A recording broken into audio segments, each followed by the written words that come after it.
بسم اللہ الرحمن الرحیم۔ السلام علیکم ویورز۔ اللہ تبارک و تعالیٰ کے وہ صفاتی نام جو اللہ تعالیٰ کے ساتھ خاص ہیں، بندوں کے لیے ان کا استعمال جائز نہیں۔ البتہ اگر ان ناموں کے ساتھ کسی کا نام رکھنا ہو تو ان کے ساتھ عبد لگانا ضروری ہے۔ عبد کا مطلب ہوتا ہے بندہ، لہٰذا کوئی شخص اگر ان ناموں کو عبد کی اضافت کے بغیر استعمال کرے تو اس طرح کرنا ناجائز اور گناہ کبیرہ ہے، اور سننے والا بھی گناہ سے خالی نہیں ہوتا۔ البتہ جس کے کان میں یہ لفظ پہنچ جائے اور اس کا ارادہ سننے کا نہ ہو تو وہ گناہ گار نہیں ہوگا۔ اب سوال یہ پیدا ہوتا ہے کہ اللہ تعالیٰ کے کن ناموں کے ساتھ عبد لگا کر نام رکھنا ضروری ہے اور کن کے ساتھ نہیں۔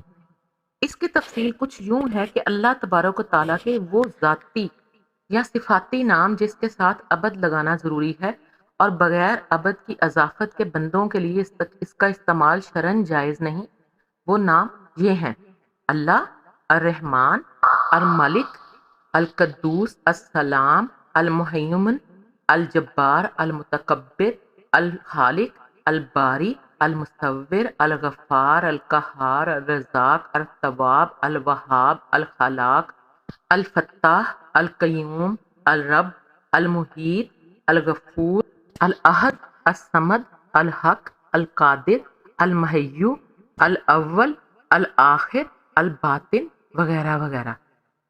اب ایسے اسما جو اللہ تعالیٰ کی صفات خاص میں سے نہیں بلکہ وہ اسما یعنی نام اللہ تعالیٰ کی صفت کے طور پر بھی استعمال ہوتے ہیں اور اللہ کے علاوہ کسی دوسرے کی صفت کے طور پر بھی استعمال ہوتے ہیں، انہیں صفات مشترکہ بھی کہا جاتا ہے۔ اور ان کے متعلق یہ ہے کہ اگر قرآن و حدیث، تعامل امت یا عرف عام میں ان اسما سے غیر اللہ کا نام رکھنا ثابت ہو، یعنی یہ نام غیر اللہ کے لیے استعمال کرنا ثابت ہو، تو ایسا نام رکھنے میں کوئی مذائقہ نہیں، جیسے عزیز، علی، کریم، رحیم، عظیم، رشید، کبیر، بدی، کفیل، واسع، حکیم وغیرہ۔ اور جن صفات مشترکہ سے غیر اللہ کا نام رکھنا قرآن و حدیث اور مسلمانوں کے تعامل سے ثابت نہ ہو تو ان صفات پر غیر اللہ کا نام رکھنے سے پرہیز لازم ہے، اور اگر کسی نے یہ نام رکھنے ہی ہے تو لفظ عبد کی اضافت کے ساتھ اسے استعمال کیا جائے، کیونکہ اسماء حسنہ میں اصل یہ ہے کہ ان سے غیر اللہ کا نام نہ رکھا جائے۔ جیسے اللہ کے اسما میں سے اللہ کے نام کے ساتھ ہم عبداللہ رکھتے ہیں، یعنی کہ اللہ کا بندہ، تو اس کے ساتھ عبد کا اضافہ کر دیا جاتا ہے۔ ان ناموں کی تفصیل کے بارے میں مفتی محمد شفیع رحمۃ اللہ علیہ لکھتے ہیں کہ اللہ تعالیٰ کے صفاتی نام دو طرح کے ہیں۔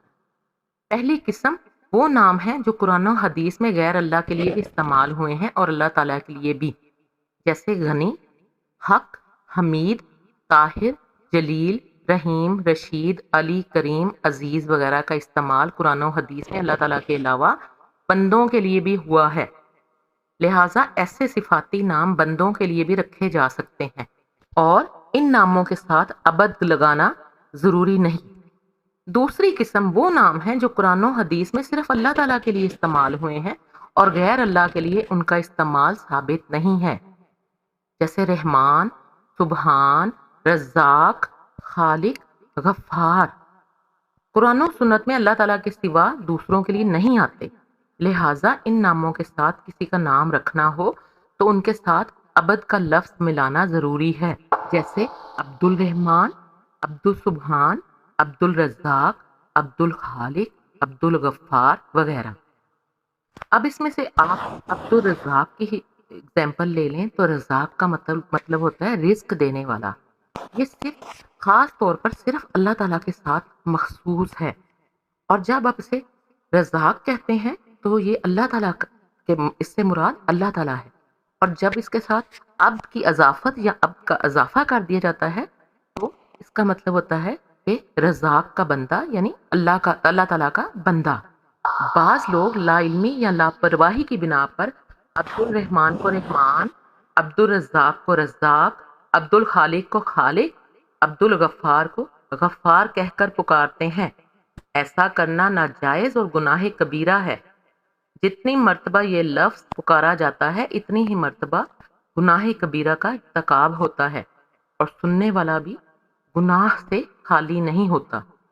ہم سب کو چاہیے کہ خاص طور پر ان ناموں کو بلاتے ہوئے بہت احتیاط سے کام کریں اور نوزائیدہ بچوں کے نام بھی بہت احتیاط اور چھان بین کے بعد رکھیں اور ان کو پکارتے وقت بہت احتیاط سے کام لیں۔ اللہ تعالی ہم سب کو نادانستگی میں کیے ہوئے گناہوں سے بچائے اور ہم سب کی توبہ قبول فرمائے۔ ویڈیو اچھی لگی ہو تو اسے لائک کر دیجیے گا، میرے چینل کو سبسکرائب کر دیجیے گا، اپنا اور گرد و نواح کے لوگوں کا بہت خیال رکھیے گا۔ جزاک اللہ۔ اللہ حافظ۔